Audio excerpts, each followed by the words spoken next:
நீங்கள் பார்த்துக் கொண்டிருப்பது News21 செய்திகள். தமிழ்நாடு செய்திகளை உடனுக்குடன் தெரிந்து கொள்ள News21 செய்திகளை பாருங்கள். உண்மை, உழைப்பு, உயர்வு. வணக்கம். திண்டுக்கல் மாவட்டம் பழனி அறுபடை வீடுகளில் 3ஆம் படை வீடான பழனி முருகன் கோவில் மூலவராக நவபாசன சிலை உள்ளது. பல்லாயிரம் ஆண்டுகளுக்கு முன்பு போகர் சித்தரால் நவபாசனங்களை கொண்டு வடிவமைக்கப்பட்ட மருத்துவ குணம் வாய்ந்த மூலவர் சிலையை பாதுகாக்கும் வகையில் உயர்நீதிமன்ற உத்தரவின் பேரில் ஓய்வு பெற்ற நீதிபதி பொங்கியப்பன் தலைமையில் சிலை பாதுகாப்பு குழு ஒன்று அமைக்கப்பட்டுள்ளது.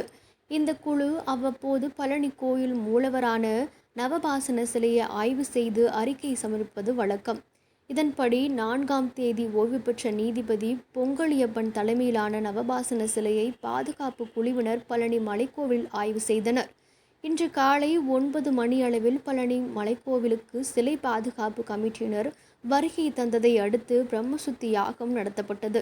தொடர்ந்து ஸ்தபதி தட்சிணாமூர்த்தி கிளை பாதுகாப்பு குழுவினர் மற்றும் IIT தொழில்நுட்ப வல்லுநர்கள் ஆகியோர் பழனி கோவில் கருவறைக்குள் சென்று நவபாசன சிலையை ஆய்வு செய்தனர். அப்போது சிலையின் உறுதித்தன்மை, சிலையின் திருமேனி ஏதேனும் சேதமாகியுள்ளதா ஆகியவை குறித்து ஆய்வு செய்தனர். ஆய்வு செய்த பின்பு ஆய்வறிக்கையை அரசிடம் சமர்ப்பிக்க உள்ளனர். சிலை பாதுகாப்பு குழுவினரின் ஆய்வால் 1 மணி நேரத்திற்கு மேலாக சாமி தரிசனம் செய்ய அனுமதி மறுக்கப்பட்டது.